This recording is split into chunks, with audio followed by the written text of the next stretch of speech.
Dipersembahkan oleh Oh kon borong. Es tehmu jek oke ra? Masih. Ya kono didol goblok.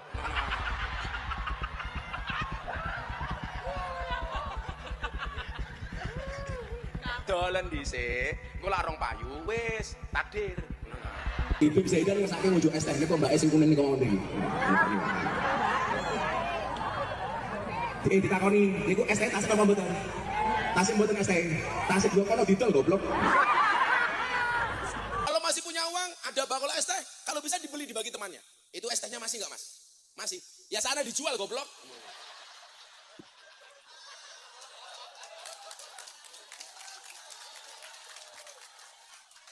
Dijual. Kan saya tanya, masih apa enggak? Kalau masih, ya dijual. Al-Quran itu kan mengatakan la takhaf wa la tahzan. Jangan takut, jangan susah. Berarti orang susah itu hukumnya haram. Kalau hukumnya susah itu haram, orang bahagia hukumnya wajib. Maka kenapa dakwah saya buat menyenangkan. Saya tanya sama IJ, saya pernah tanya. Orang yang datang ke klub malam itu orang susah apa orang senang? Coba kalian yang di sini. Orang datang ke klub malam itu orang susah apa orang senang? Orang susah. Mencari senang. Makanya dunia malam disebut apa? Dunia hiburan malam. Pertanyaannya adalah, kenapa mereka susah mencari kesenangan di klub malam? Karena mereka tidak pernah mendapatkan kesenangan di tempat pengajian. Maka pengajian kita buat menyenangkan supaya tidak datang ke klub malam. Begitu, Pak.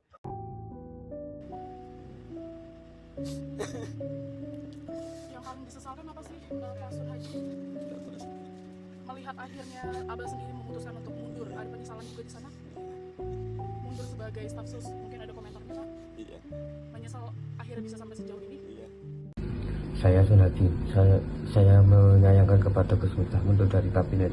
Saya sudah memaafkan Gus Miftah dan saling memaafkan. Saya mohon kepada Bapak Prabowo untuk meminta pengunduran diri Gus Miftah. Saya menyayangkan kepada Gus Miftah mundur dari kabinet. Saya sudah memaafkan Gus Miftah. Saya mohon, saya minta dan memaafkan. Saya mohon kepada Bapak Prabowo untuk menolak pengunduran diri Gus Miftah. Saya seorang anak yang berlatar belakang dari jalanan, yang bergaul dengan dunia marginal, dunia premanisme dan klub malam, telah diangkat derajat setinggi-tingginya oleh Bapak Presiden. Adalah anugerah yang luar biasa yang Allah berikan kepada saya melalui perantara Bapak Presiden Prabowo Subianto. Saya mohon maaf kepada Bapak Presiden. Saya mengucapkan terima kasih yang setulus-tulusnya atas amanah dan kepercayaan yang telah diberikan kepada saya. Setelah berdoa, bermuhasabah, dan istikharah, saya memutuskan untuk mengundurkan diri dari tugas saya sebagai utusan khusus Presiden bidang kerukunan beragama dan pembinaan sarana keagamaan. Keputusan ini saya ambil bukan karena ditekan oleh siapapun, bukan karena permintaan siapapun, tetapi keputusan ini saya ambil karena rasa cinta, hormat, dan tanggung jawab saya yang mendalam kepada Bapak Presiden Prabowo Subianto serta seluruh masyarakat.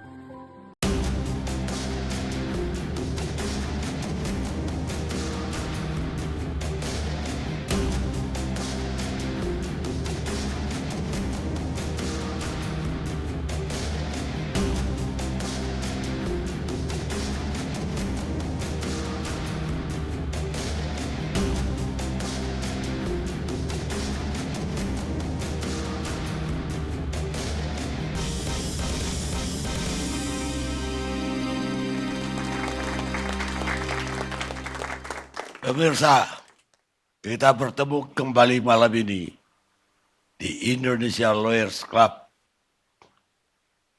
Di tengah melandainya situasi politik dan situasi yang juga lagi kondusifnya. Tiba-tiba dari pekan lalu itu rame persoalan Gus Miftah. Ini penceramah agama yang memang selama ini juga sering bikin berita atau kadang-kadang heboh. Dan kali ini lebih heboh gara-gara di tengah keramaian ceramahnya tanggal 20 November yang lalu, dia itu katakanlah menegur tukang STS yang asongan di tempat dia ceramah dan nanyakan apakah udah laku belum. Ketika dia tahu belum laku, dia suruh itu di tukang atau penjual TS itu untuk pergi ke tempat yang rame, lebih rame. Ke sana goblok kira-kira lah. Dan ini divideokan oleh salah satu yang hadir dan kemudian jadi viral. Akibatnya dia dihujat dan jadi viral di mana-mana dan dituntut minta maaf segala macam. Dan tidak hanya itu, dikeluarkan juga umpatan-umpatannya sebelumnya yang pernah dia ngumpat seorang presiden dengan mengatakan kalau kamu untung kamu jelek. Karena jelek kamu jadi sinden. Kalau kamu cantik jadi lonte kamu. Dan ini juga mengagetkan orang. Kok ada kata-kata begitu di depan umum. Dan akibatnya setelah ramai sepekan dari Rabu pekan lalu itu. Dua pekan lalu malah. Pekan lalu itu akhirnya reaksi juga datang bahkan dari Partai Gerindra. Dan kebetulan Gus Miftah ini diangkat presiden menjadi utusan khusus untuk kerukunan beragama dan pemeliharaan sarana umat beragama. Dengan jabatan setingkat dengan menteri. Dan orang langsung menghubungkan dengan jabatan baru itu sehingga dia lebih, katakanlah lebih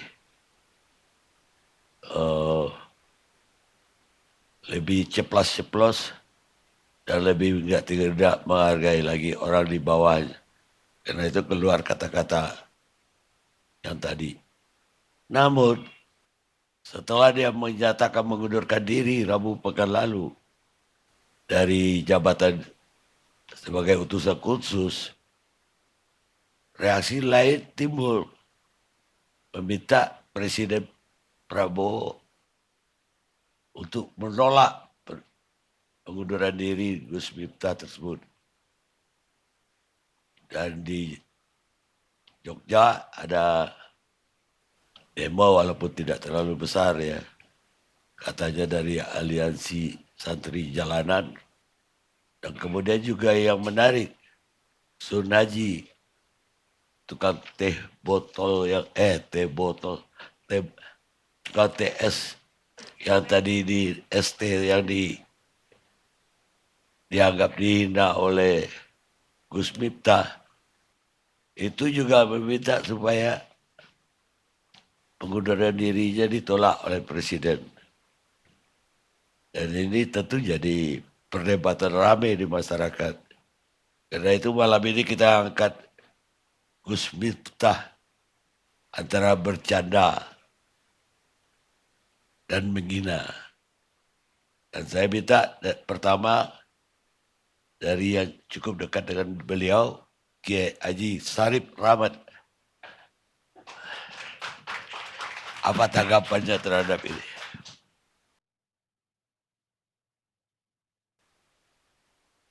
Pak Kiai, apa tanggapan Pak Kiai terhadap kasus ini? Sebenarnya bukan ceramahnya yang sekarang menjadi problem bangsa, tetapi sebaran videonya. Mereka yang tidak pernah turun jadi penceramah tidak akan tahu medannya.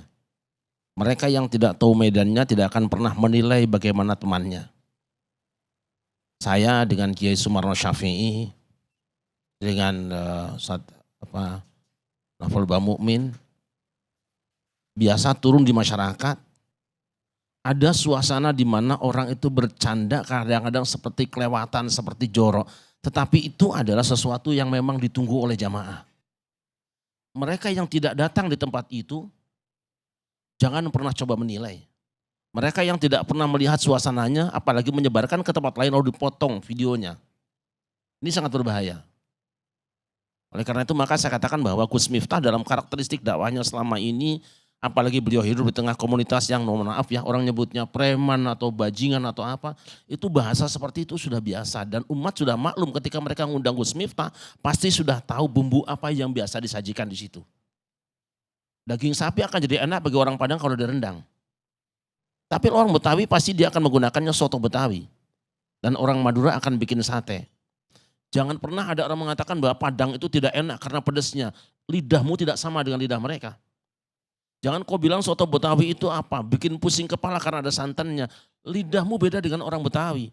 Dan jangan pernah menjelekkan sate Madura, karena memang mereka seleranya seperti itu. Jadi saya katakan bahwa sebenarnya bukan Gus Miftahnya, bukan ceramahnya, tetapi gorengannya yang penting itu sebenarnya.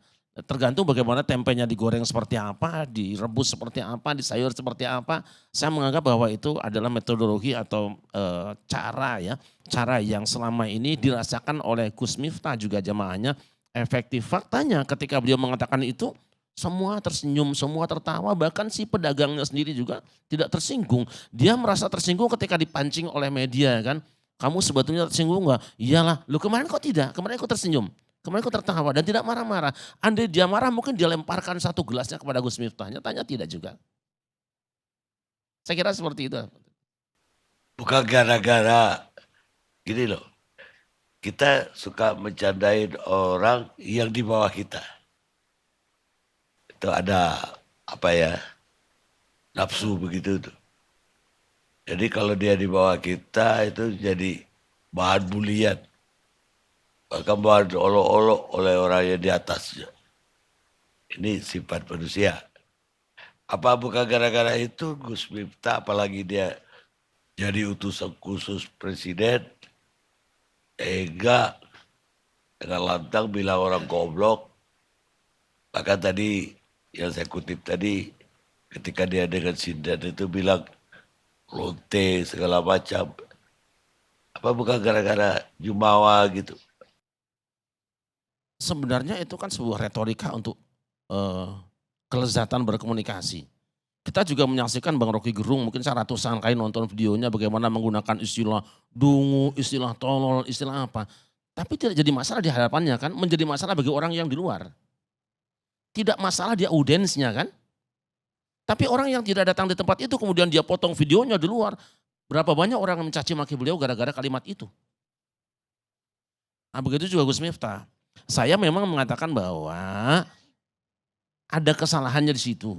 Kesalahannya adalah satu, beliau tidak melihat bahwa sekarang sedang kemarau panjang. Dulu di Bandung pernah ada anak mahasiswa yang melemparkan satu puntung rokok.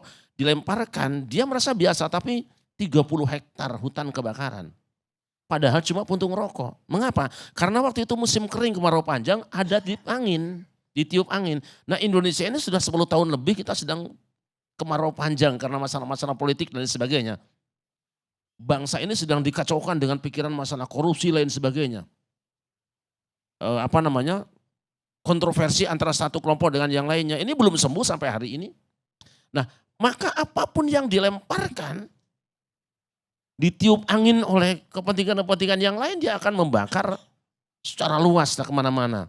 Jadi saya katakan bahwa Gus Miftah kesalahannya ada, kita tidak mengatakan tidak salah, ada kesalahannya kurang tepatnya, dia lupa siapa hari ini beliau, dan dia mengira bahwa barangkali saat ceramah itu yang datang itu cuma yang di situ saja. Padahal hari ini pengajian di sini 1.000 orang yang datang, 10.000 orang yang datang, tapi kamera yang kemudian mengakses ceramahnya itu membuat ceramah itu dihadiri oleh jutaan orang. Itu barangkali kita lupa. Nah, Sementara ada juga orang lain, mohon maaf, yang datang di situ jangan dianggap sebagai jamaah hanya semua, dan tidak semua orang yang datang juga niatnya baik, tentu ada yang punya kepentingan lain kan. Saya tidak menduga-duga, tapi faktanya bahwa Indonesia hari ini sedang kemarau panjang. Kemarau panjang itu sekecil apapun api, bara api dilemparkan, kalau ditiup angin dia akan mengakibatkan kebakaran yang sangat besar. Saya ingin mengatakan bahwa sebaiknya yang tidak hadir di pengajian itu tidak usah menyebarkannya. Apa kepentingannya? Menyebarkan juga sudah salah. Apalagi ditambah dengan narasi, kemudian dipotong pada bagian-bagian yang Anda tidak tahu opening dan closingnya pembicaraan itu, ini sangat berbahaya. Saya kira itu. Ya coba ada bedanya tadi. Kalau di singgung Rocky Gerung, kalau dia bilang dukung segala macam, tapi bukan untuk orang yang di bawah strata sosial dia, tapi untuk yang di atas. Sehingga ya beda nuansanya jadi. Apa tidak lebih berbahaya menyebut dungu orang yang di atas? Justru untuk publik mendukung-dukungkan orang di bawah itu yang terbalik. Kalau di atas itu orang juga punya kritik macam-macam kalau kita lagi di atas. Ya artinya gini Bang, bahwa yang kita hadapi adalah orang yang memang doyan dengan sajian itu. Doyan dengan sajian itu. Andai waktu misalnya Bung Rocky mengatakan si A dungu, si Anu apa namanya, Sontoloyo misalnya gitu kan. Itu dinisbatkan kepada orang yang punya jabatan lebih tinggi, kemudian dinarasikan, itu sangat lebih berbahaya. Karena menyangkut tentang negara. Nah ini orang biasa saja. Tapi kepentingan komunikasi dengan orang yang datang itu sangat berpengaruh dengan apa yang kita lakukan. Saya ketika ceramah misalnya dengan anak-anak, maka saya akan banyak bernyanyi. Mungkin ada yang komentar, ceramah kok nyanyi saja sih? Ketika saya ceramah di hadapan teman-teman yang kebanyakan adalah artis dangdut, saya biasa nyanyi lagu Rhoma Irama, lagu Soneta, bisa dilihat di video saya. Itu yang cocok, tapi ada yang komentar. Di luar ngomong, oh itu Kiai Syarif kalau ceramah nyanyi melulu. Tidak apa, tapi kita harus siap dong, harus siap bahwa apapun yang kita tampilkan bukan hanya orang yang suka, bukan hanya orang yang menyaksikan di tempat, dan bukan orang yang punya niat baik dengan kita. Itu yang saya katakan tentang Gus Miftah, apapun yang Anda lakukan hari ini dalam kapasitas di mana Anda sebagai salah seorang utusan khusus Presiden, maka akan berbeda dengan ketika Anda masih berada di bawah, tidak berada di kursi itu. Itu yang tidak disadari. Tetapi walaupun demikian, medan yang dihadapi harus juga dijaga. Jangan sampai, loh kok sekarang ngajinya berubah ya? Setelah jadi utusan khusus Presiden kok ngajinya kayak sambutan rapat paripurna saja. Kan jadi kecewa masyarakat juga. Padahal yang ngundang itu tahu persis seperti itu karakternya. Nah mereka yang memang tidak hadir, hati-hati ketika menyampaikan berita. Tapi yang paling penting apa? Dalam konsep Al-Quran, ini masa saya menghadapi orang banyak ya. Ketika ada orang yang membawa informasi kepada Anda, maka yang wajib bagi Anda adalah tabayyun. Fatabayyanu. Ketika ada postingan, ketika ada berita, ketika ada warta yang cenderung menjatuhkan kehormatan seseorang, kamu tidak otomatis boleh ikut menjas dia itu benar salah. Kemudian melakukan satu ucapan atau tindakan yang membuat dia tambah terhina. Tabayyun dulu, 2. Tabayun dan tasabut, ini ayatnya 1 tapi bacanya 2. Fatabayyanu fatasabbatu. Apa tabayun itu? Benarkah teks itu dia yang mengucapkannya? Benar, itu tabayun. Benarkah itu yang dilakukannya? Benar, itu tabayun. Tapi yang kedua tasabut. Pastikan bahwa motivasi dari dia mengucapkan itu hanya 1. Tidak ada alternatif yang lain. Kalau ada alternatif yang lain, maka Anda tidak boleh putuskan dulu menyikapinya dan komentar bahwa ini A, B, C, D. Tidak boleh, itu tasabut. Makanya kita pastikan bahwa seperti itu klarifikasi. Yang kedua, lihat motivasi. Nah, saya sangat menyesalkan banyak juga di antara kiai yang ikut berkomentar gini. Kalau kita tanya, Anda tahu nggak waktu ceramah itu kondisinya seperti apa? Anda tahu nggak rentetan kalimatnya seperti apa? Ini kan penting. Nah, Apa yang kita lakukan terhadap seseorang? Saya tidak bela Gus Miftah sama sekali. Wong saya juga dalam beberapa hal berbeda dengan beliau. Dan biasa kita kritik di hadapan teman-teman. Tapi satuan Anda dalam satu gerakan. Kebencian kepada satu kelompok orang jangan sampai membuat kita tidak adil menyikapinya. Wala yajrimannakum syana'anu qaumin 'ala alla ta'dilu. I'dilu huwa aqrabu littaqwa. Jangan kebencianmu kepada sekelompok orang membuat kamu tidak adil menilainya. Tidak boleh. Makanya di ayat tadi, iyyakun ghaniyan au faqiran fallahu aula bihima. Jika kamu bersaksi tentang seseorang, adillah. Kalau dia kaya, jangan kamu terpengaruh, takut gak kebagian kekayaannya. Kalau dia besar, jangan kamu silau dengan besarnya. Au faqiran, atau dia kecil atau dia miskin, kamu tidak perlu kasihani dia. Kalau memang dia salah-salahkan, kalau benar ya benarkan.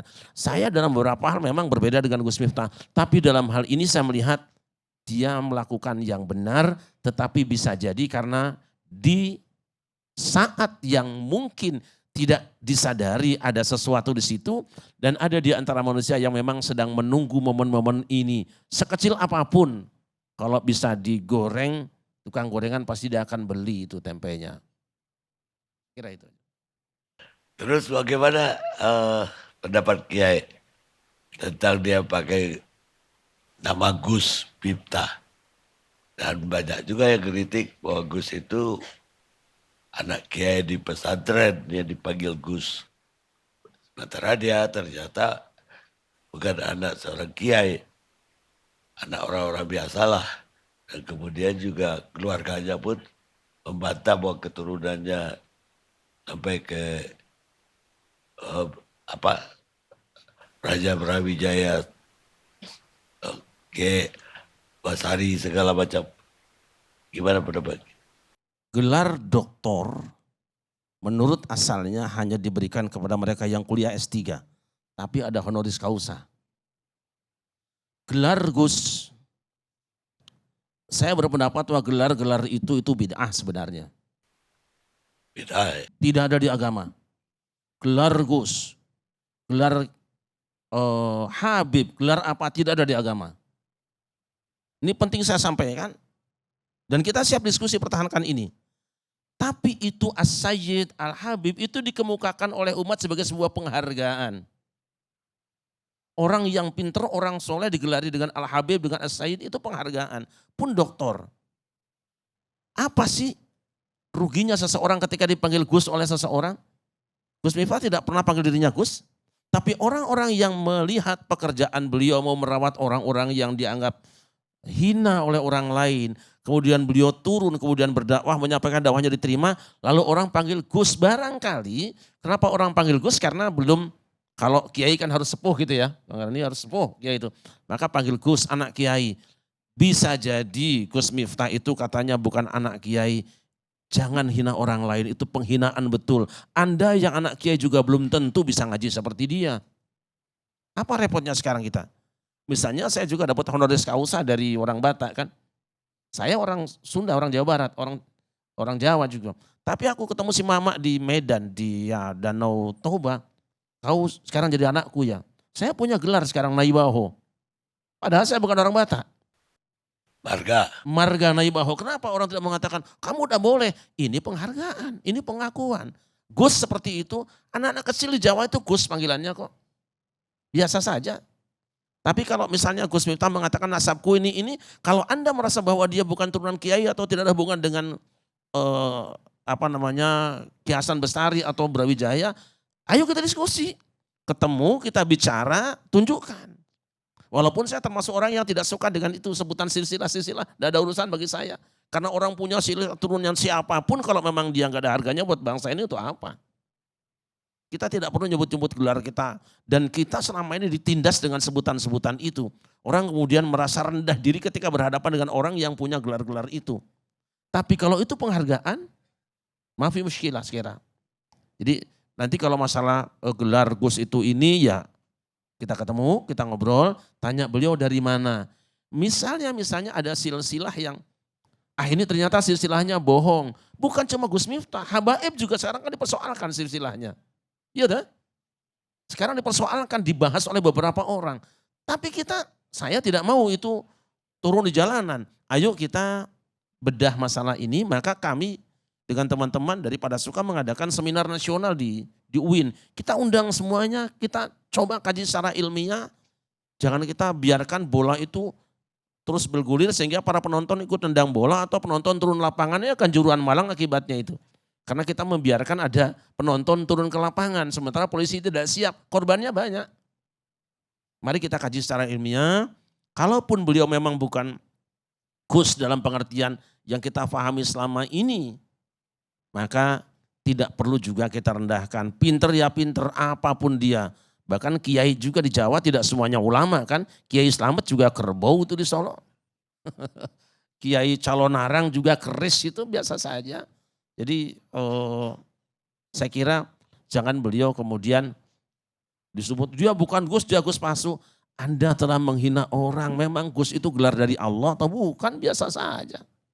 Normal saja. Saya kira begitu. Baik Kiai. Saya ingin tanggapan dari Kiai yang lain. Kiai Nopel Pak Mukmin.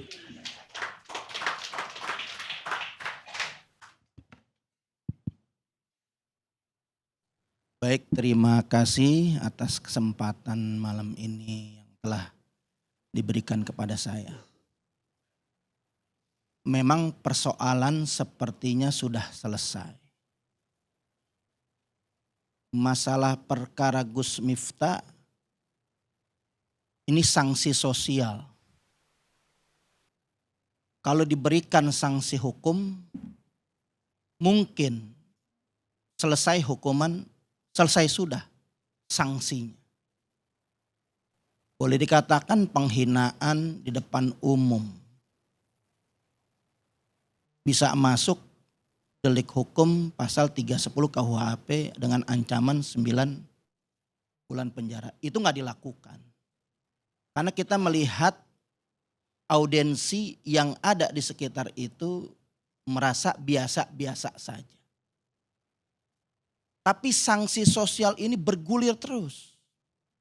Apalagi seorang tokoh, boleh dikatakan tokoh agama yang seharusnya menjadi panutan. Apa yang disampaikan itu, siapapun ketika sudah membawa nilai-nilai agama, maka harus sesuai dengan apa yang diajarkan oleh Rasulullah. Bukan perkara daripada masalah es teh. Dengan kalimat pedagang es teh dikatakan goblok. Ternyata permasalahan ini terus banyak bermunculan. Walaupun momennya bercanda. Enggak semua orang bisa dibercandakan. Termasuk ada sekelompok atau boleh dikatakan komunitas dokter itu tersinggung. Dokter dibilang goblok walaupun memang bercanda. Karena kenapa dibilang goblok? Karena ketika pasien datang kepada dokter ditanya sakit apaan, dibilang sama Miftah goblok. Ada mungkin yang sebagian terima, ada sebagian yang enggak terima. Karena pengorbanan sebagai dokter itu sekolahnya lama.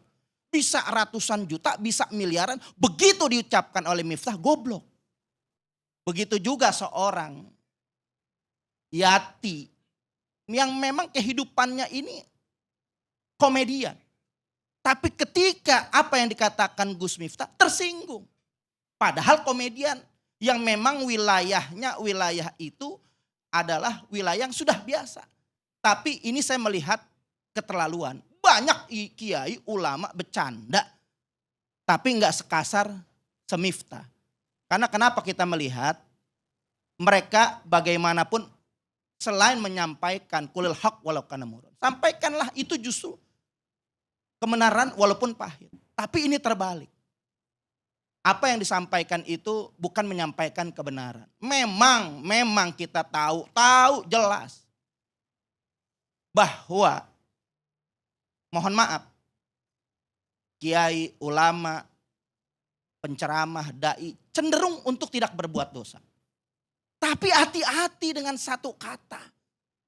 Satu kata ini bisa nilai setitik rusak susu belanga. Bukan dirinya saja yang hancur. Tapi ya itu daripada dai semuanya. Masa tersinggung apa iya dai seperti ini. Bisa disamakan yang lain. Akhirnya orang-orang berjuang dalam berdakwah merasa dirugikan dengan apa yang disampaikan oleh Miftah. Nah, kita melihat ternyata bukan di situ saja. Ada delik-delik yang sudah membahayakan dari kata-kata Miftah. 212 diserang. Itu ada sudah beredar videonya. 212 diserang. Padahal mohon maaf. Itu Pak Prabowo alumni 212 2018 justru memecahkan rekor. Dengan hadirnya Bapak Prabowo 212 pada tahun 2018 itu sudah bisa mengumpulkan massa 13 juta orang. Dan itu nggak bisa umat dimanapun, kiai manapun, siapapun belum bisa mengumpulkan umat sampai 13 juta. Dengan apa? 212 begitu ketika kita mendukung 212 Prabowo ketika itu. Dan jangan lupa Gus Miftah itu menyerang takbir. Ini yang masuk delik boleh dikatakan dugaan penistaan agama. Ada apa dengan takbir? Kok anti takbir? Istana takut dengan takbir. Dikatakan nanti itu orang bahkan memfitnah. 212 dibilang itu radikal, ekstrim. Ini sudah fitnah. Udah banyak delik seharusnya. Nah, saya apresiasi dengan Bapak Presiden yang menerima. Yaitu atas mundurnya daripada Miftah Maulana Habibur Rahman ini.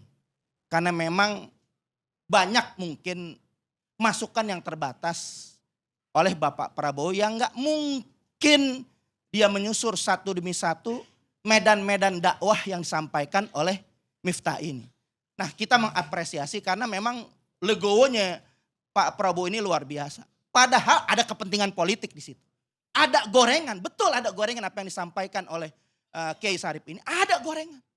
Karena ini ada pelaku politik. Ini jabatan politik. Pasti ada musuh politik. Nah, ada mungkin kita menduga ada buzzer merah yang bermain. Yang mengangkat, yang memang sudah punya pengalaman buzzer-buzzer merah ini. Yang gak berhenti sampai saat ini. Nah, begitu buzzer merah naik, disambut dengan netizen-netizen yang awam, dihabisin itu Miftah. Padahal kalau kita melihat, ini cenderung untuk tidak berbuat banyak kebaikan. Mohon maaf, saya melihat kiai ulama ini bagaikan baju putih. Yang lebih banyak kebaikan, tapi ketika baju putih masuk kena tinta satu kelihatan. Sementara mohon maaf yang mengomentari Gus Miftah belum tentu sebaik Gus Miftah. Bisa jadi dia lebih baju yang kotor blok yang udah gak bisa dibersihin.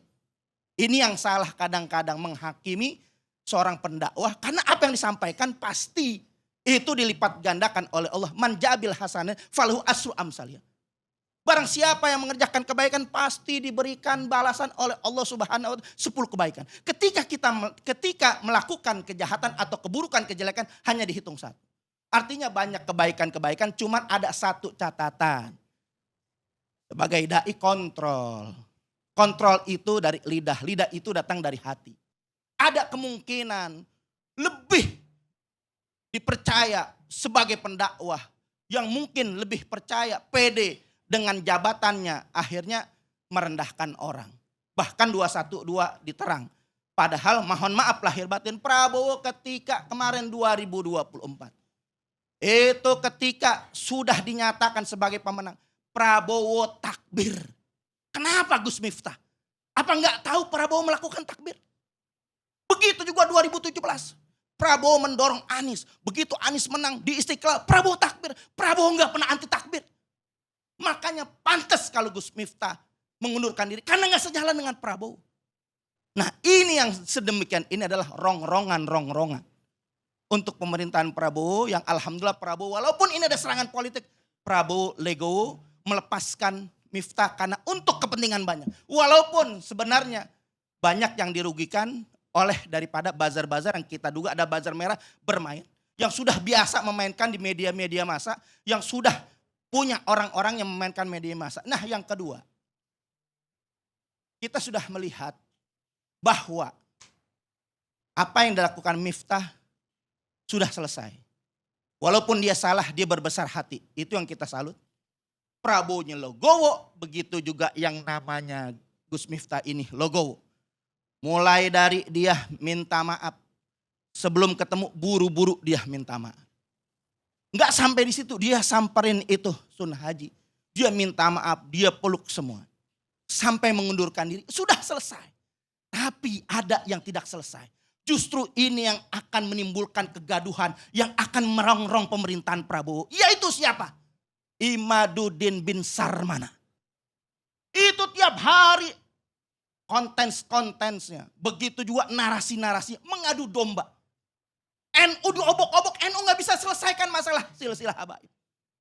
Gak bisa menetipkan daripada itu yang namanya Imaduddin bin Sarmana. Gak bisa, MUI gak bisa. Ini yang jadi masalah yang saat ini bergejolak di masyarakat. Maka saya melihat Imaduddin gak berani ke Jakarta. Para muhibin akan membubarkan panggungnya Imaduddin. Karena ini mengobok-ngobok umat Islam. Menghancur belah yaitu mengadu domba umat Islam. Yang akan di mana-mana itu gaduh dibuat seluruh Indonesia. Setiap hadir Imaduddin pasti terjadi kegaduhan. Pasti terjadi penolakan. Kenapa? Ini yang harus kita pentingkan. Ini yang harus kita utamakan. Ini pemecah belah bangsa. Ada apa di belakang itu semua? Hanya PKI yang selalu mengadu domba umat Islam. Sehingga nyaman dengan adu domba ini. Kalau dia kiai, kajian ilmiah, selesai kajian ilmiah. Bahkan Robitoh Alawiyah sudah membuat kajian yang mengundang itu Imaduddin bin Sarman itu dengan kajian 674 halaman. Kemana itu Imaduddin? Kalau mereka mau niatkan selesaikan. Jangan dibiarkan. Pemerintah harus hadir. MUI harus hadir. Kemenak harus hadir saudara. Karena ini sangat berbahaya. Ini yang akan meletup di rakyat-rakyat kita yang akan bisa membesar. Menjadi bola salju yang terus menggelinding. Dan ini akan menyusahkan rakyat Indonesia. Terima kasih. Boleh. Khusus yang terakhir, karena saya tahu persis tentang Kiai Haji Imaduddin Utsman, makanya kita buka bedah masalah seminar di UIN. Kalau Ustadz Novel Bamukmin bersedia, kapan pertemukan Kiai Imad dengan satu di antara tiga? Habib Rizik, Habib Lutfi bin Yahya, atau Taufik As-Saegaf. Boleh kapan saja, insya Allah saya bertanggung jawab menghadirkan untuk diskusi, karena saya meminta bolak-balik ke Kiai Imad. Jangan sekedar menggelinding di luar, ini saya bicara langsung. Ayo ketemu, tapi pasti supaya selesai, kita juga tidak mau ribut-ribut seperti ini. Baik. Karena gitu. Jadi mohon nanti antum jawab saja, satu di antara tiga tadi, kapan antum bersedia menghadirkan, saya tanggung jawab hadirkan Kiai Imad. Kalau buku yang 600 halaman saya sudah baca, bukunya Kiai Imad saya sudah baca, tidak akan selesai saya bilang kalau seperti ini. Kapan saja kita undang, satu di antara tiga tadi, Habib Rizik, Habib Lutfi atau Habib Taufik As-Saegaf, kapan bisa datang kita bertemu, saya siap menghadirkan Kiai Imad insya Allah.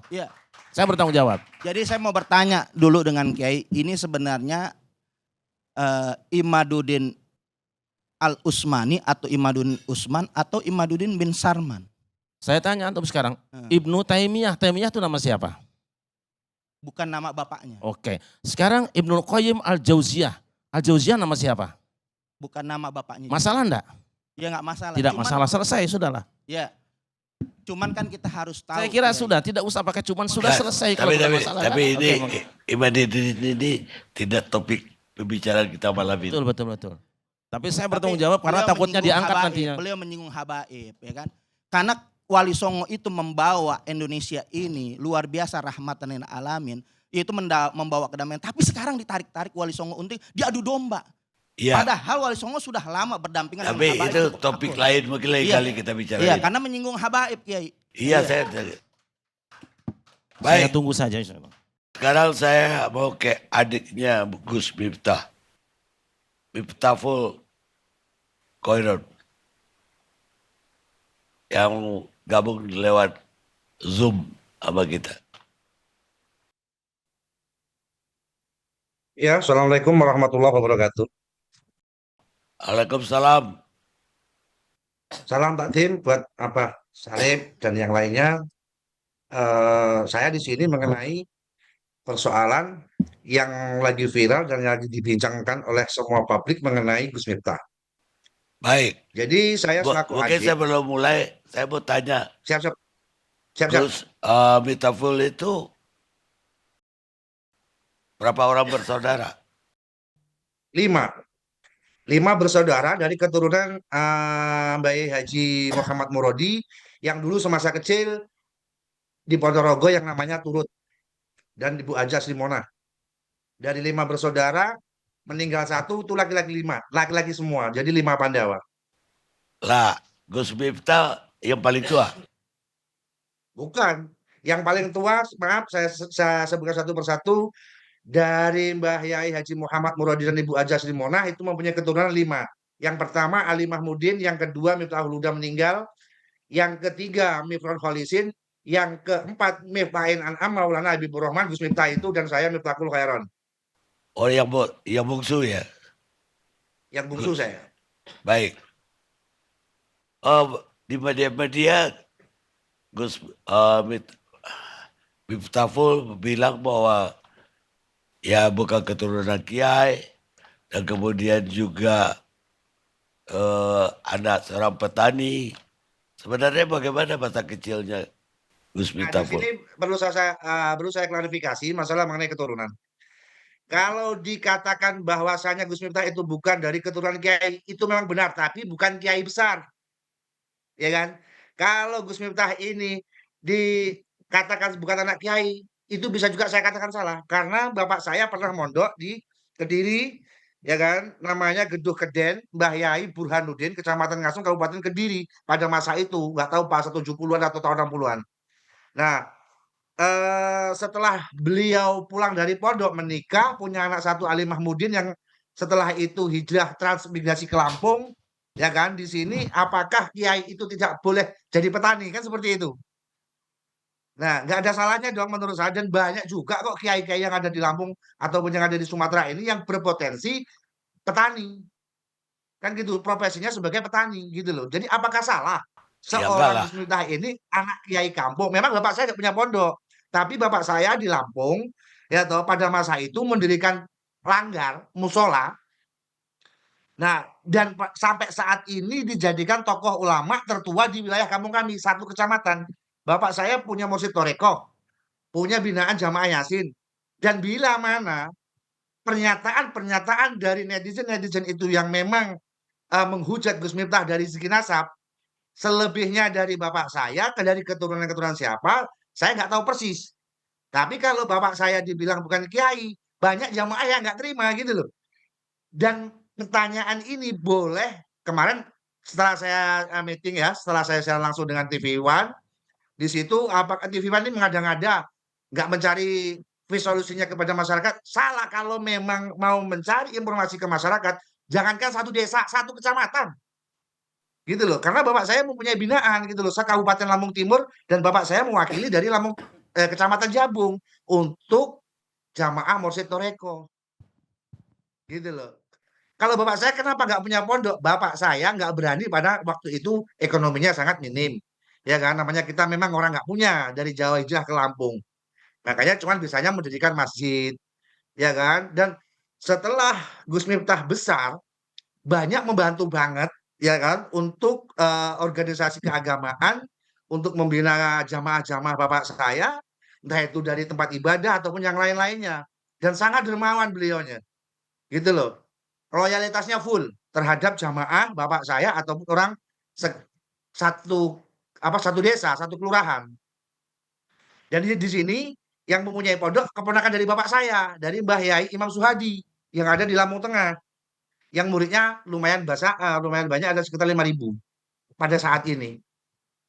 Beliaunya mengenyam pendidikan dari lulus SD dari rumah saya, keluar mondok di pesantren Bustanul Ulum di bawah pimpinan Abah Yai Imam Suhudi, ponakan saya pernahnya jatuhnya. Itu sama-sama dari Ponorogo gitu loh. Kalau kampung bapak saya dengan kampung Bahasan Besari ini memang gandeng gitu loh. Cuman berapa meter ataupun berapa 1 kilo nggak ada kayaknya saya rasa. Jadi selebihnya itu yang saya pahami. Dan mengenai masalah permasalahan ini, ya kan, saya cuma menyayangkan Gus Miftah sebelum, ya kan, sebelum menjadi kabinet pemerintahan sebagai utusan khusus presiden, dan memang Gus Miftah ini yang diminati oleh masyarakat karena kegokilannya, karena dari omong-omongannya, walaupun itu benarnya saya nggak tahu. Kalau menurut syariat, menurut saya nggak salah, tapi menurut hakikat memang nggak diperbolehkan. Gitu loh. Nah, tapi kenapa sebelum-sebelumnya tidak pernah diviralkan seperti ini? Pada saat ini ada kok kiai yang menghujat para apa namanya pedagang asongan yang lebih pasang muka marah, yang serius banyak, tapi tidak viral. Tapi dengan gayanya Gus Miftah mengucap seperti itu cuman sebagai candaan kok bisa viral ya itu Allahu a'lam. Kan begitu. Ada apa dengan ulama-ulama di ini ataupun netizen ataupun yang ditumpangi oleh politik ini saya nggak tahu. Tapi kita sebagai keluarga tetap yang namanya saudara kandung masih punya kedua orang tua masih sehat walafiat, amin. Tidak mempermasalahkan akal itu. Cuman hanya bisa menyupport dan memberi doa agar supaya lebih berhati-hati dan memang kalau ini bukan makommu untuk di politik, kamu mundur nggak apa-apa, ya kan? Kamu nggak masalah, kamu nggak jadi pejabat juga nggak masalah. Memang saya dengar sendiri dari pembahasan beliau dengan orang tua saya, dia itu dari zaman dulu sudah pernah ditawarkan untuk politik, tapi dia nggak mau, gitu loh. Memang dia juga nggak ada punya cita-cita, gitu loh. Tapi nggak tahu kenapa setelah pilihan presiden terpilih kita Bapak Prabowo yang terhormat, ya kan kok beliaunya ini mau menerima jabatan itu, gitu loh. Padahal sudah kita tegaskan kepada kakak saya ataupun orang tua memberikan arahan kepada kakak saya, loh, Le, kok bisa kamu terima? Dulu kan kamu nggak mau. Ya nggak tahu lah, mungkin ada alasan lah dengan Pak Prabowo seperti apa. Mungkin itu yang bisa saya sampaikan, Bang. Baik, udah lama nggak ketemu beliau? Sering banget ketemu gitu loh, sering Oh, banget sering. ketemu. Karena ini saya mau klarifikasi video saya yang 2019 ya, yang 2020, yang sempat viral, ya kan? Jadi itu jujur saya mengakui saya salah, gitu loh. Tapi itu bukan karena pada masa itu saya lagi banyak masalah gitu loh. Saya lagi banyak masalah dan saya punya keinginan yang tidak dituruti. Akhirnya saya sakit hati. Tapi di sini saya berbicara real, ya kan? Yang saya ceritakan itu sejarah masa lalu, bukan seketika itu saya membicarakan kakak saya yang katanya tidak bertanggung jawab, yang memang katanya tidak pulang. Karena pada masa itu kakak saya lagi tenar-tenarnya, ya kan? Dan banyak kali banyak padat jadwalnya beliau dan memang pada masa itu COVID kan begitu. Nah, akhirnya di sini dipelintir-pelintir sama TV Lampung itu. Dan itu real, saya berani kok. Saya ada kalau nggak salah dokumentasinya untuk meluruskan masalah perihal itu. Karena saya juga punya video dokumentasinya saya pribadi gitu loh. Kok ini dipelintir-pelintir? Nah, tapi itu sudahlah, sudah selesai pada masa itu. Nah, tapi sekarang diangkat kembali setelah mengenai wilayahnya Gus Miftah ini gitu loh. Untuk menjadi bahan, ya kan, mencemooh, mengejek, membuli dan lain sebagainya buat kakak saya gitu loh. Walaupun itu nilainya ada nilai positifnya dari saya pribadi, tapi takkan, ya kan, masa nilai positif buat saya untuk menjatuhkan kakak saya. Saya tolak itu. Baik, Gus. Panggilannya hari-hari apa? Tajib ya? Ya, nama saya Taib. Miftahul Khairon, Miftahul Khairon, karena dulu punya sejarah sendiri itu, Bang. Jadi semasa saya lahir, saya sakit, saya diberikan ke dukun bayi, ya kan? Dukun bayi yang dari sebelah rumah saya diberikan suruh ngurusi, ya kan? Terus akhirnya di situ dikasih nama Tajib, ya kan? Tapi tetap nama asli tetap Miftahul Khairon. Baik, terima kasih banyak sudah bergabung bersama saya. Siap. Pokoknya di sini sekali lagi saya sampaikan, saya mewakili keluarga dari kakak saya Gus Miftah meminta maaf yang sebesar-besarnya seluruh rakyat Indonesia ataupun yang menyakiti ataupun yang menyinggung para kiai. Takdim saya terhadap kiai, hormat saya terhadap kiai, ya toh mati urip derek kiai, ya kan? Saya mewakili meminta maaf yang sebesar-besarnya. Sudahlah, dia juga manusia, kita juga manusia. Manusia pasti punya kesalahan. Dan Allah tidak pernah salah untuk menentukan apa yang dia mau. Kalau kemauan kita boleh berandai-andai. Begitu juga kita semua ini boleh berandai-andai. Tapi saya yakin nggak ada apa-apanya kita semua ini. Andai-andai kita ini nggak ada apa-apanya tanpa diridhoi oleh Allah. Kan begitu. Baik, Tapi kalau udah kehendak Allah, kita manusia tidak boleh berbuat apa. Tapi jangan terlalu menghakimi yang segitu parahnya dong. Ini saya bukan pembela, tapi itu kakak saya gitu loh. Kita sama-sama manusia, kita wajib menghormati dan manusia pasti punya kesalahan. Sebaik-baiknya orang pasti punya masa lalu. terima kasih. Dan sejelek-jeleknya orang pasti punya masa depan gitu loh. Terima kasih, Gus. Siap. Pemirsa, Jangan Gus, panggil aja Mas. Nanti dibully lagi saya.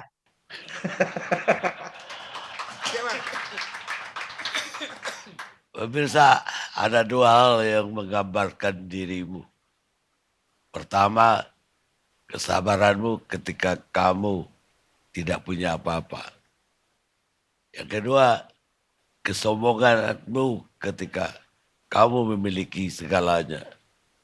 Pravin Urbungs, penulis India. Kita rehat sejenak.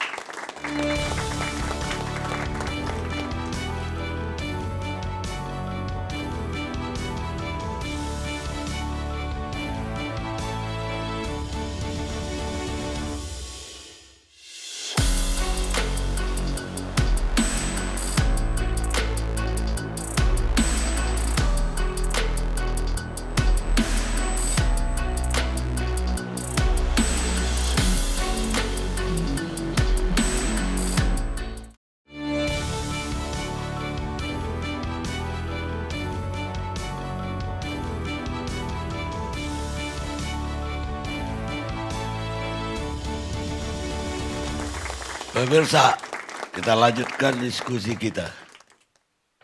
Sekarang giliran Farhad Abbas, praktisi hukum.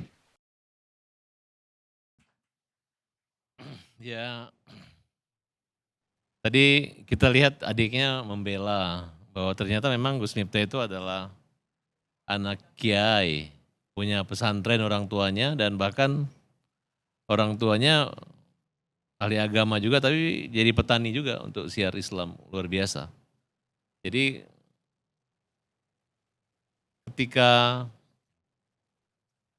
heboh seperti itu saya langsung membuat status itu. Ya saya katakan bahwa Gus Miftah nggak salah gitu. Ini hanya candaan aja. Indonesia ini Pak.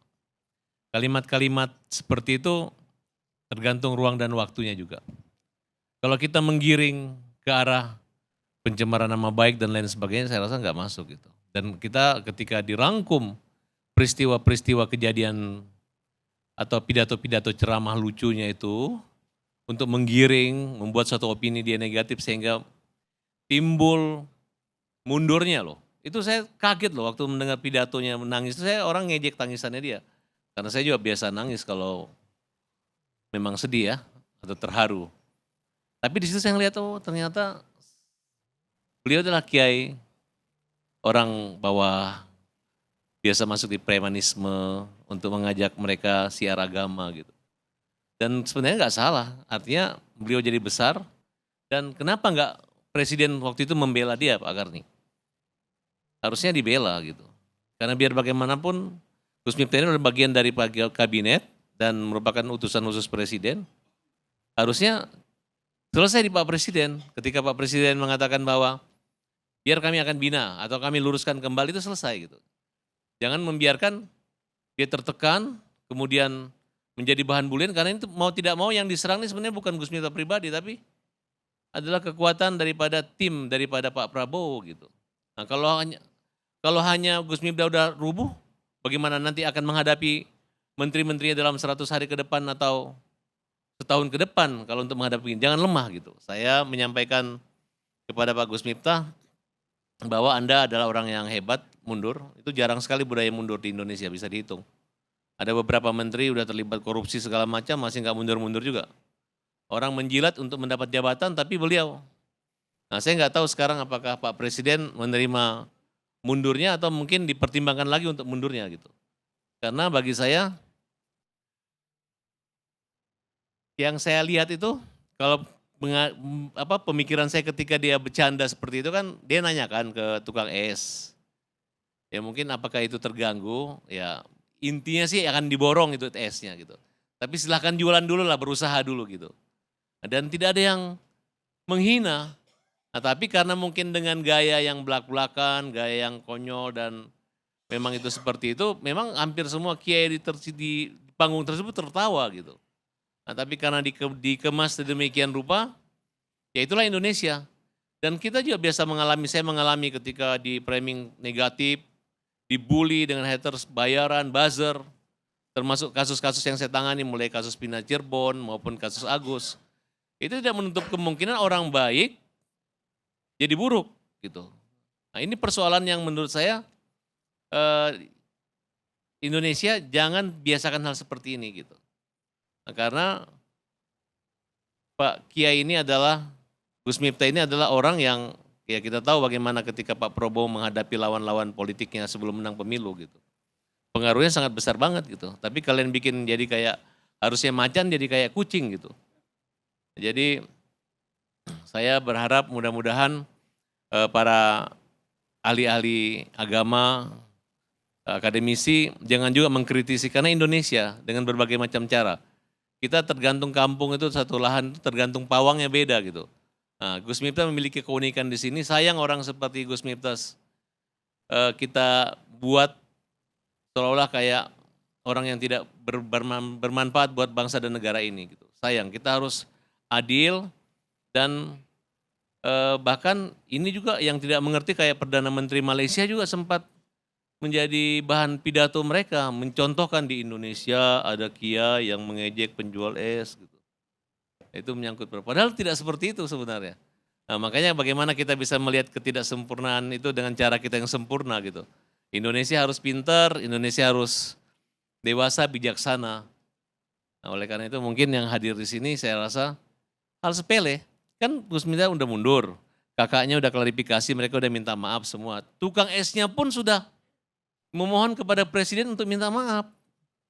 Bahkan udah mendapat keuntungan yang besar.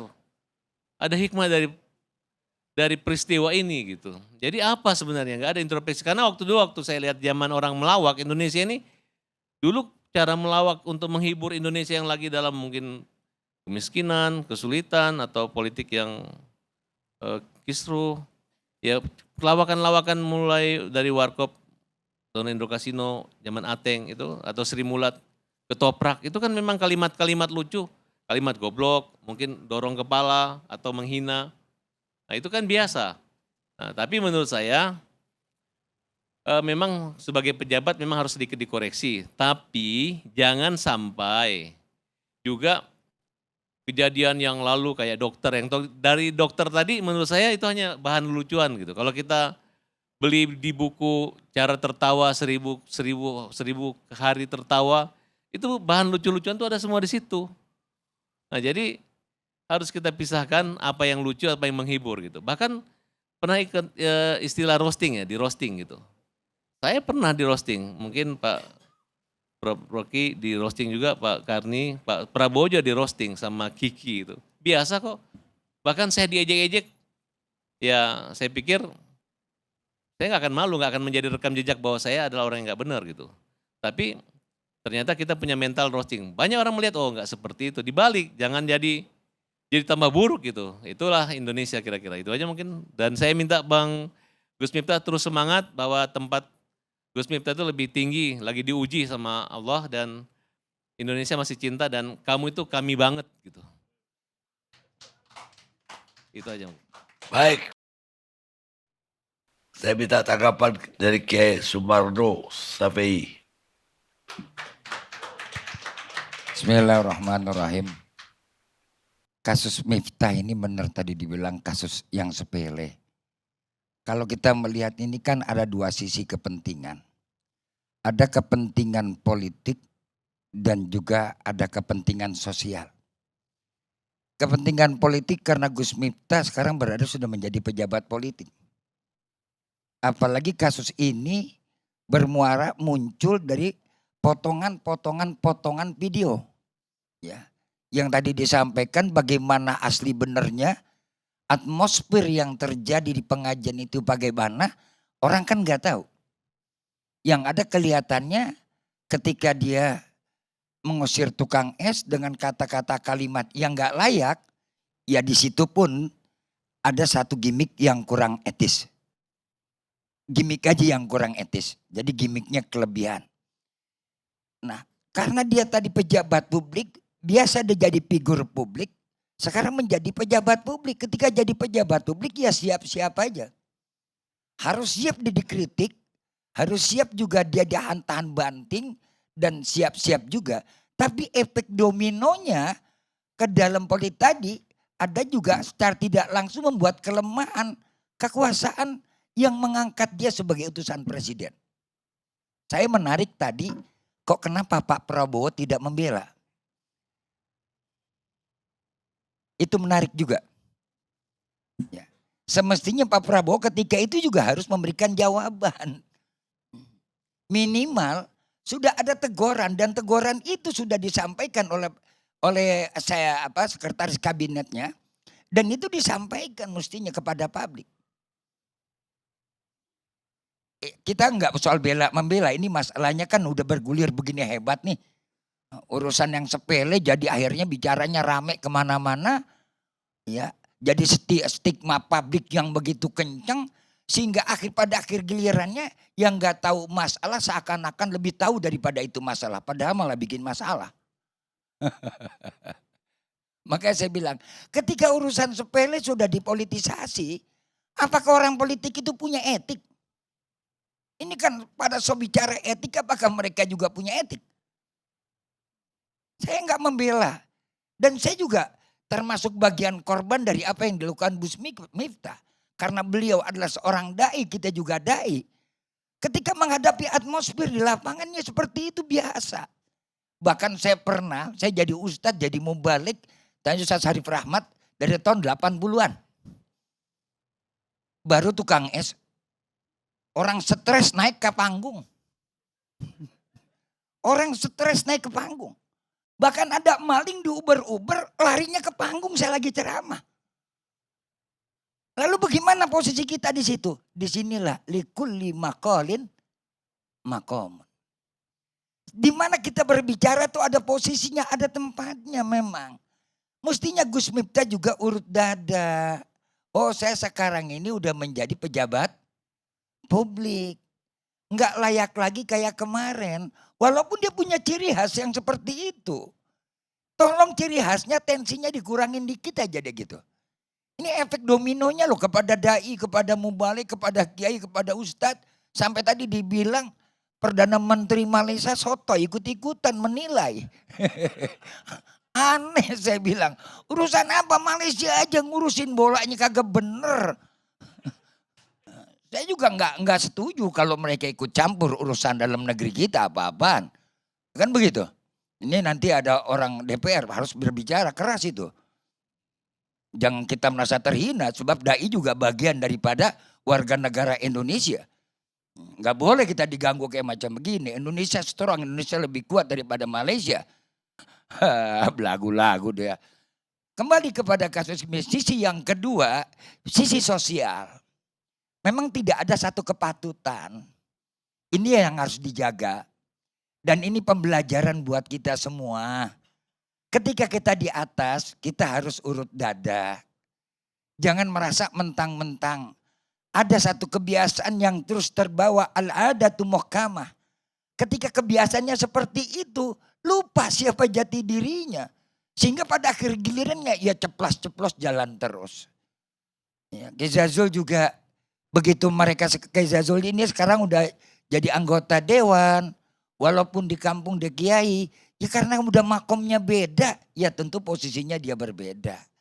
Sama-sama beliau juga santri. Kayak Rahmat Harif Rahmat juga sama. Ya. Karena beliau sekarang jadi umat belum jadi menteri aja. Ya kalau dia mau jadi menteri pasti rambutnya juga dicukur. Kan begitu. Ya apa pantas menteri umpamanya gondrong begini. Ya serem nanti rakyatnya ngelihat. Kan begitu. Nah inilah yang kita lihat. Makanya marilah hentikan polemik ini. Selesai sudah sampai di sini. Gus Miftahnya sudah minta mundur. Dan kemudian presiden menerima mundur dirinya. Dan dia sudah minta maaf. Kemudian orang yang merasa dirugikan. Sudah mendapat banyak keuntungan. Apa yang harus kita bicarakan lagi? Mari kita tatap ke depan. Yang masih banyak PR-PR kita tentang masalah kasus-kasus yang kemarin dalam kebijakan pemerintah 10 tahun yang silam. Itu yang harus kita koreksi. Lihat PIK 2. Lihat lagi kasus-kasus yang lain. Yang ini yang harus banyak kita koreksi. Kenapa urusan yang sepele terus digulirkan?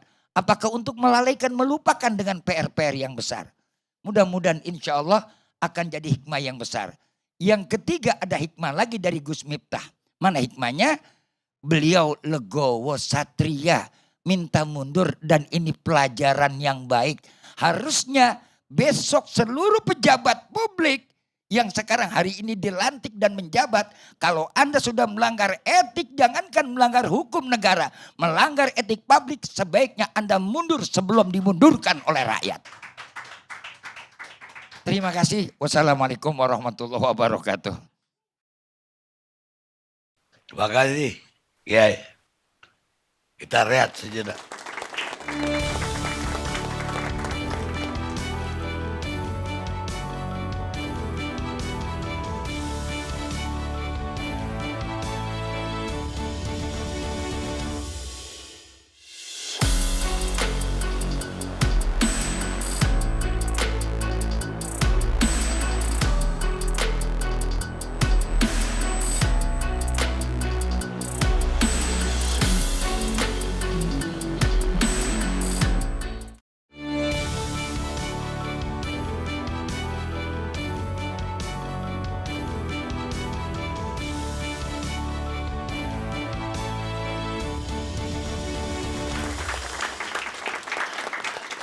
Pemirsa, sampai kita di ujung acara.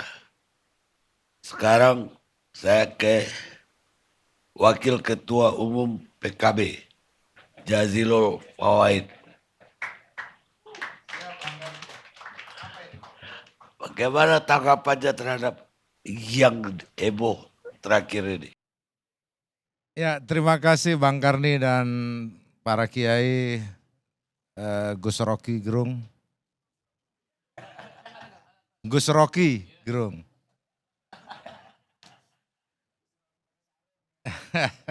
Kak Sarip. Jadi gini Bang Karni, yang jelas saya memandang Gus Miftah tetap orang baik. Dan ya seperti layaknya manusia pasti punya salah. Apalagi dipanggilnya Gus. Kata Gus Dur, Gus bisa salah. Kalau Kiai hati-hati kata Kiai. Makanya Gus Miftah pakainya Gus. Dan memang kemudian Gus Miftah ini lebih dilihat sebagai selebriti sebenarnya. Di antara Gus-Gus itu. Pasti ada pengikut, ada muhibbinnya, ada pembencinya. Karena memang Gus Miftah sudah menyatakan itu dari awal. Dia dakwah pada segmen tertentu, pada kalangan tertentu, dengan bahasa tertentu. Pakai belangkon, kadang pakai kaos pengajiannya itu. Di tempat-tempat yang juga kadang tidak benar gitu kan. Nah untuk kasus yang kemarin menurut saya memang ya saya nggak lihat konteksnya, saya lihatnya di media sosial Pak Karni. Saya nggak ngelihat langsung. Nah di zaman media sosial itu kemudian terjadi edit lah, di apalah yang jelas itu kejadiannya di dunia media sosial dan ini memang era media sosial. Maka yang terjadi ini semacam perang buzzer. Nggak ngerti buzzer itu apa, saya nggak begitu paham. Nah, yang kemudian saling kira-kira sebagian senang. Gus Miftah keseleo begitu itu senang. Itu yang ditunggu-tunggu oleh sebagian. Tapi sebagian yang lain juga membela. Nah saya dalam posisi Gus Miftah bukan pengurus partai PKB Bang Karni. Gus Miftah kemarin memang membantu Pak Prabowo full. Sehingga Gus Miftah diberikan kepercayaan menjadi utusan presiden. Nah dari sisi utusan presiden inilah sebenarnya yang menambah bobot Gus Miftah untuk bisa dicaci maki. Kalau hanya sekedar Gus saja dicaci maki saya biasa, banyak Gus yang dicaci maki dan kadang-kadang dia juga omongannya sembarangan banyak. Tapi begitu pada posisi utusan presiden, mungkin Gus Miftah lupa ketika di panggung itu. Bahwa sekarang posisinya menjadi utusan presiden, orang dekat presiden. yang juga harus hati-hati ketika membuat guyonan, lelucon, gimmick atau apapun.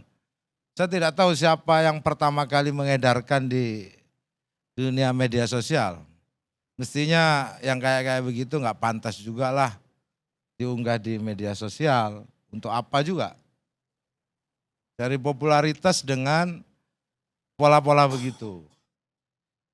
Nah, oleh sebab itu Bang Karni, saya juga menghormati Gus Miftah sehingga saya menyatakan,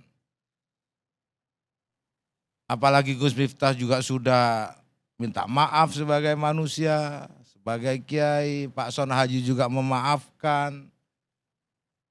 Malah orang lain yang nggak mau memaafkan. Yang nggak ada sangkut pautnya malah yang nggak mau memaafkan Pak Karni. Yang mungkin waktu itu juga baru kenal Gus Miftah juga, kok ada yang orang begini ya gitu, mungkin. Nah, oleh sebab itu ya kembali kepada Pak Prabowo. Apakah pengunduran dirinya diterima atau tidak, yang jelas sikap yang diambil Gus Miftah udah benar. Pertama, memohon maaf.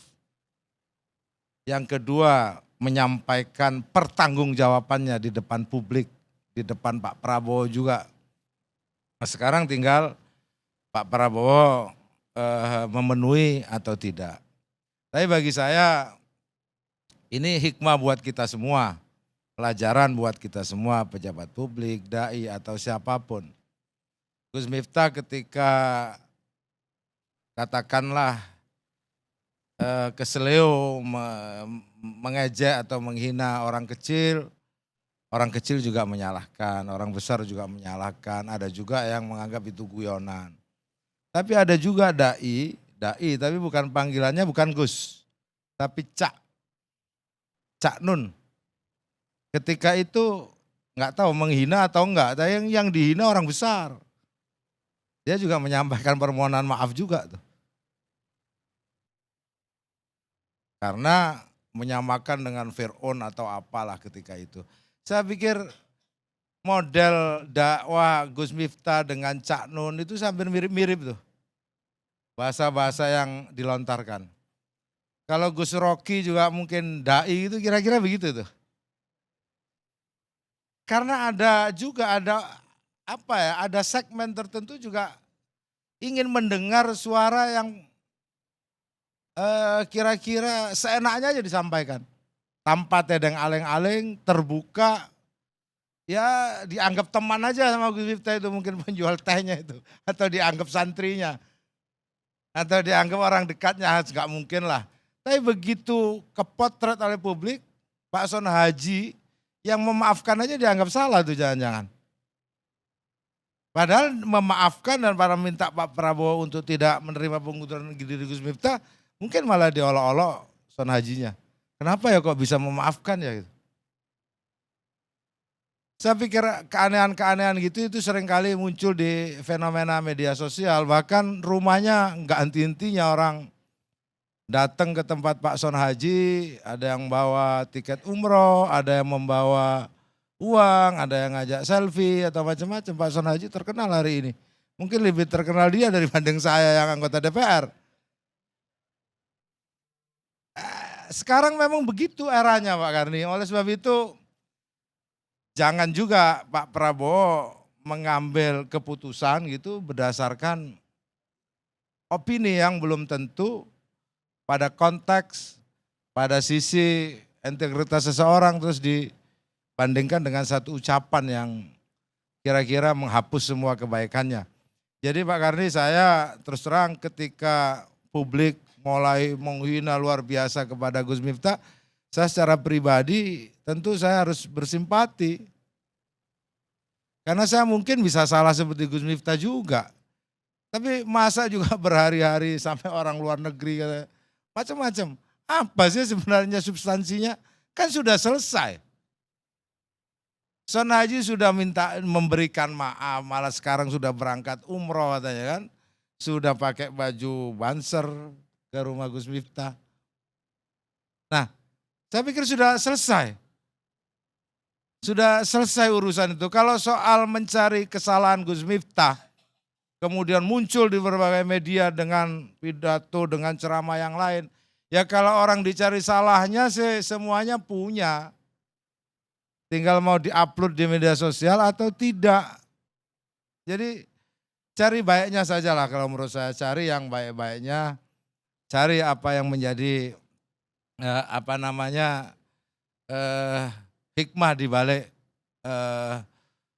Gus Miftah ini. Saya yakin Gus Miftah akan terus, menurut saya, jangan berhenti untuk berdakwah, jangan berhenti untuk semangat mengajak kebaikan. Mudah-mudahan kasus ini atau masalah ini cepat segera selesai. Dan Gus Miftah juga nggak penting kedudukan itu bagi Gus Miftah. Karena Gus Miftah sudah menyampaikan itu. Tapi bagi kami kalangan, istilahnya kalangan yang ingin juga ada dai yang kayak Gus Miftah lah, yang pakai belangkon kayak temen itu. Rambutnya gondrong itu kan jarang tuh. Jarang dai rambut gondrong terus pakai ini kadang semaunya gitu kan. Kalau nanti nggak muncul di media sosial nanti akan kehilangan juga gitu. Ya mudah-mudahan akan ada yang lain. Kan seperti Pak Syarif Rahmat. Tema-temanya juga menurut saya itu segmen tertentu memang Gus Miftah ini di dalam dakwahnya. Bukan di seminar-seminar internasional, bukan. Untuk kalangan-kalangan yang selebriti. Bahkan banyak juga saya dengar orang masuk Islam dibimbing oleh Gus Miftah, itu kan juga luar biasa. Belum tentu juga ada kiai, berapa dia bisa memasukkan orang non-muslim menjadi Islam dibanding Gus Miftah. Ratusan orang. Itu kan artinya dakwahnya berhasil, mengajak orang lain masuk. Gitu. Saya pikir itu Bang Karni. Jadi Gus Miftah tetap orang baik. Janganlah dihujat-hujat, selesailah. Selesailah urusan itu. Kita dan juga kepada dai-dai yang lain kalau menurut saya ya wajarlah ada koreksi. Kita ambil hikmah bersama. Tidak semua dai juga benar, tidak semua politisi juga benar. Hanya Nabi saja yang maksum dalam konteks kita itu. Hanya Nabi aja yang nggak boleh salah Bang Karni. Kalau yang lain boleh. Makasih Bang Karni. Terima kasih. Terakhir kita dengar tausiahnya Rocky Gerung.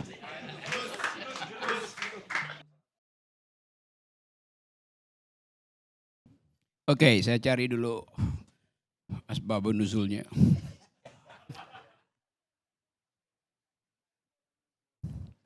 Coba ya orang baik itu.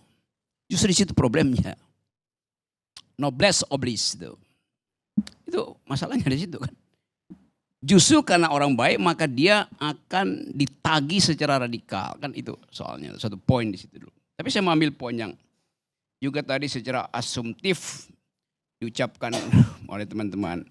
Bayangkan misalnya kalau Pak Prabowo akhirnya minta supaya jangan mengundurkan diri. Nggak ada soal, nggak ada problem nilai di situ. Yang jadi problem nilai kalau Gus Miftah mengatakan oke, saya terima permintaan Pak Prabowo. Di situ baru ada problem etik. Karena orang akan nilai kepentingan politik mengalahkan kepentingan moral. Kan itu soalnya kan. Jadi itu dasar kenapa kita mesti selalu kasih argumen di balik posisi-posisi kita itu. Siapa yang mau bertaruh? Gus Miftah akan diminta oleh Prabowo untuk tinggal dan dia akan bilang saya memenuhi permintaan Pak Prabowo. Nah itu jadi busuk gitu. Karena dia udah ambil the highest of public ethics itu mundur. Udah. Tidak boleh dibujuk lagi. Kalau mau dibujuk diuji lagi moralnya tuh. Oh jabatan itu penting, nanti akan ada jabatan baru diberi pada dia. Harusnya Gus Miftah bilang saya merasa bersalah dan saya tidak mau lagi diminta dalam jabatan apapun. Itu yang namanya kemakrifatan maksimal. Udah dapat nggak dalilnya? Tapi ini juga pelajaran. Saya kasih kuliah etik puluhan tahun di universitas itu. Coba saya terangkan satu suasana. Kita mesti lihat di dalam peristiwa ini ada berapa komponen sebetulnya. Yang pertama soal pragmatisme itu. Kalau Prabowo minta masuk lagi, itu ada pragmatisme politik. Kebutuhan Gus Miftah mewakili satu segmen di dalam masyarakat Indonesia itu. Itu pragmatisme, bahkan pragmatisme politik. Yang kedua, ada nilai di situ pragmatisme yang juga dimanfaatkan oleh mereka yang menyumbang pada Son Ajit. Apa motifnya? Dia playing God di situ. Lu kecil nih gue sumbang sama lu. Kan dia menghina juga sebetulnya kan. Kenapa memang kalau dia memilih untuk jadi penjual teh, kenapa you mesti angkat derajatnya? Dia pilih sendiri kok. Dan dia lebih mulia mungkin dari para penjual negara. Kan kita mesti berpikir radikal dalam soal-soal itu. Jadi mereka yang menyumbang juga harus di riset. Ini betul-betul menyumbang di dalam upaya untuk apa? Ya oke, bukan dari dulu kan ya bayar pajak aja lah, nanti suku pajaknya yang masuk ke Son Haji kan lebih gampang itu secara berpikirnya. Jadi pragmatisme ada di situ. Di dalam kasus ini juga ada patriarkisme. Gus Miftah secara tidak sadar di pikirannya, dalam pikirannya ada stok patriarki itu. Buat siapa? Yang nilai siapa itu? Ya bukan umatnya yang udah biasa dibercandain. Tetapi bagi mereka spektakel ini, mereka yang menonton melihat bahwa oh ada patriarkisme, ada feodalisme ya pada Gus Miftah ya. Itu yang menimbulkan heboh sebetulnya tuh. Secara teoritis begitu tuh. Ada misoginisme ketika menghina perempuan itu kan. Jadi kita juga hidup di dalam komunitarian ethics. Yang tidak mungkin kita bahas satu persatu. Oh ini gak cocok di situ, ini cuma dicocok. Kan gak bisa kita bilang bahwa ya itu yang tidak ada di situ ya jangan komentar. Loh itu public sphere. Kalau begitu, bahkan kalau Gus Miftah hanya bicara pada 2 orang, direkam oleh satu stasiun TV, Gus Miftah tahu dia bicara ke seluruh Indonesia. Kan itu mesti datang automatically dari dalam stok pikirannya kan. Jadi itu intinya tuh. Yang ketiga adalah soal di belakang ini ada semacam kultur besar kita yang harus kita mulai papas, yaitu kita tidak punya semacam komunitas yang mengolah argumen itu. Community of thought. Argumentative society. Akibatnya yang muncul duluan kemarahan itu. Sebelum menganalisa udah marah itu. Karena gak mampu berargumentasi. Saya kasih contoh agak cepat-cepat nih. Suatu waktu di Amerika ada heboh, kira-kira sejenis tuh. Rektor Harvard University namanya Lawrence Summers. Lawrence Summers ini sebelum jadi rektor Harvard, dia adalah menteri keuangannya Bill Clinton. Dia pensiun, selesai. Dia jadi rektor di Harvard University, presiden Harvard University itu, namanya rektor. Ini orang ahli matematik, bikin riset tentang hubungan variabel untuk melihat efisiensi itu. Satu waktu dia berkomentar begini, ada dosennya di Harvard yang mungkin mau nulis disertasi atau mengambil profesor, dia bilang begini, perempuan itu tidak mampu berpikir matematikally. Lalu heboh di Amerika tuh. Kalimat perempuan tidak mampu berpikir matematik. Sebelum dia terangkan bahwa dalam riset genetik memang laki-laki itu 10% di atas perempuan di dalam bidang matematik itu. Tetapi komunitas feminis Amerika tahu bahwa ini atau merumuskan bahwa ini adalah misoginis.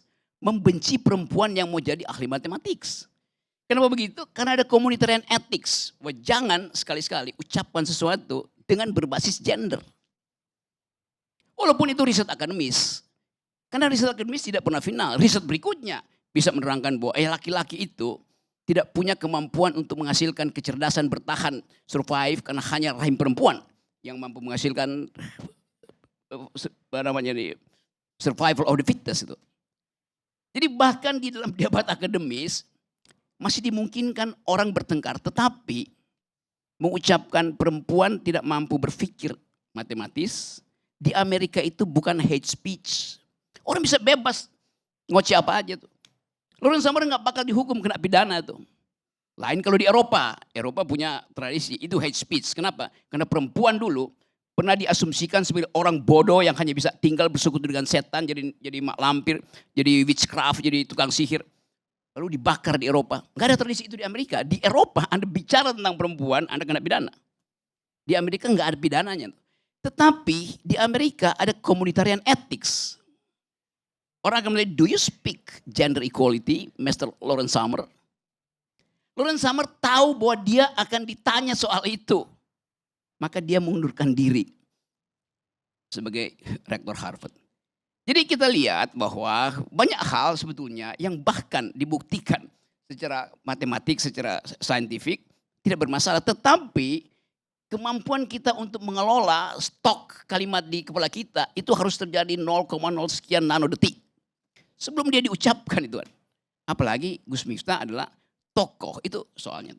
Jadi saya kira itu problemnya dan oke. Kita mau tagih sekarang sebetulnya, yang lebih penting adalah Gus Miftah jangan terima kalau Prabowo minta lagi. Tapi kalau saya ucapkan ini, saya juga jadi patriarkis. Soal minta Gus Miftah.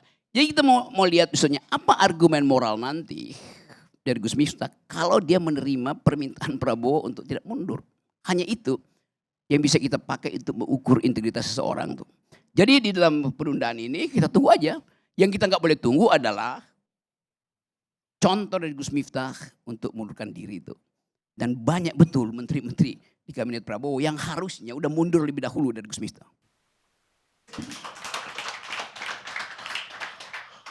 Baik pemirsa, sebuah kuliah atau tausiah filosof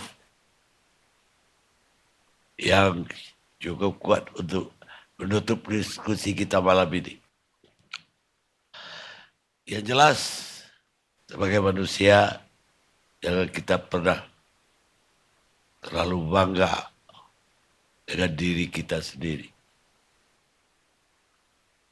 Karena dalam permainan catur, baik Anda itu seorang raja ataupun pion, Anda akan sama-sama masuk kotak yang sama pada akhir permainan.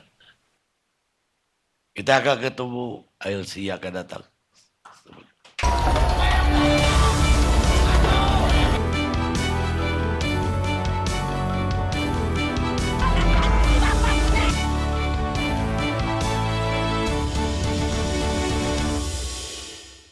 Dipersembahkan oleh